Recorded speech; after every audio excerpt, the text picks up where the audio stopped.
رمضان کے بابرکت مہینے میں ہمیں اپنے ایمان، صبر اور قربانی کے جذبات کو مضبوط کرنا ہوتا ہے۔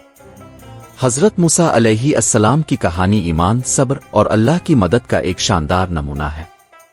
یہ ہمیں سکھاتی ہے کہ چاہے حالات کتنے ہی مشکل کیوں نہ ہوں، اللہ ہمیشہ اپنے نیک بندوں کے لیے راستہ بناتا ہے۔ ان کی زندگی کا سب سے بڑا معجزہ سمندر کا 2 حصوں میں تقسیم ہونا تھا، جو تاریخ میں ہمیشہ کے لیے یاد رکھا جائے گا۔ آئیے اس عظیم واقعے کی تفصیل میں چلتے ہیں۔ حضرت موسیٰ علیہ السلام ایسے وقت میں پیدا ہوئے جب فرعون مصر کا ظالم بادشاہ اپنی طاقت کے نشے میں مست تھا۔ وہ نہ صرف خود کو خدا کہلاتا تھا بلکہ بنی اسرائیل پر بھی ظالمانہ حکومت کر رہا تھا۔ ایک رات فرعون نے خواب دیکھا کہ بنی اسرائیل میں ایک بچہ پیدا ہوگا جو اس کی سلطنت کو تباہ کر دے گا۔ اس خواب سے ڈر کر اس نے حکم دیا کہ بنی اسرائیل کے تمام نومولود لڑکوں کو قتل کر دیا جائے۔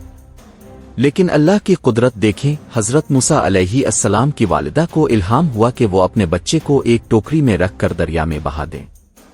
یہ ٹوکری فرعون کے محل تک جا پہنچی، جہاں فرعون کی بیوی آسیہ نے اس بچے کو اپنے بیٹے کی طرح پالنے کا فیصلہ کیا۔ یہ اللہ کی حکمت تھی کہ جس بادشاہ نے موسیٰ علیہ السلام کو قتل کرنا تھا وہی انہیں اپنے محل میں پال رہا تھا۔ حضرت موسیٰ علیہ السلام جوان ہوئے اور مدین چلے گئے، جہاں انہوں نے کئی سال بسر کیے اور شادی بھی کی۔ ایک دن کوہ طور پہاڑ پر اللہ تعالیٰ نے حضرت موسیٰ علیہ السلام سے کلام کیا اور انہیں نبی بنا دیا۔ اللہ نے حکم دیا کہ وہ مصر جائیں اور فرعون کو اللہ کی عبادت کی دعوت دیں۔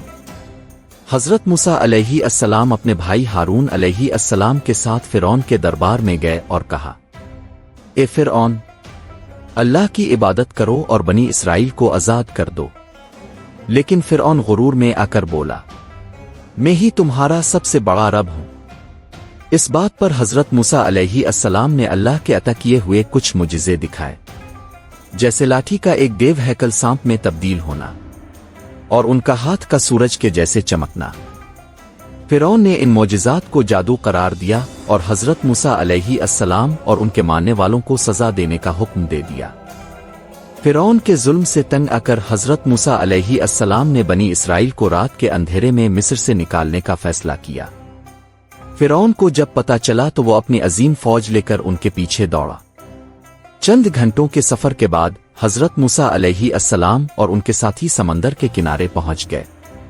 سامنے وسیع سمندر اور پیچھے فرعون کی فوج۔ بنی اسرائیل خوفزدہ ہو گئے اور کہنے لگے، ہم تو پکڑے گئے، اب کیا ہوگا؟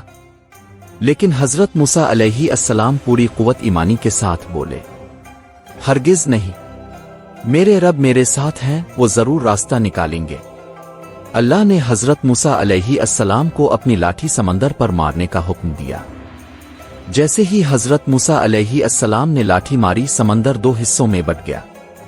پانی آسمان کی طرح کھڑا ہو گیا اور بیچ میں ایک خشک راستہ بن گیا۔ بنی اسرائیل خوشی خوشی اس راستے پر چل کر پار ہو گئے۔ جب آخری شخص بھی پار کر گیا تو فرعون اور اس کی فوج بھی اسی راستے پر داخل ہو گئی۔ لیکن جیسے ہی وہ درمیان میں پہنچے، اللہ نے سمندر کو واپس اپنی جگہ پر لوٹنے کا حکم دیا۔ فرعون اور اس کی پوری فوج سمندر میں غرق ہو گئی۔ پانی میں ڈوبتے ہوئے فرعون نے کہا، اب میں ایمان لاتا ہوں موسیٰ کے رب پر۔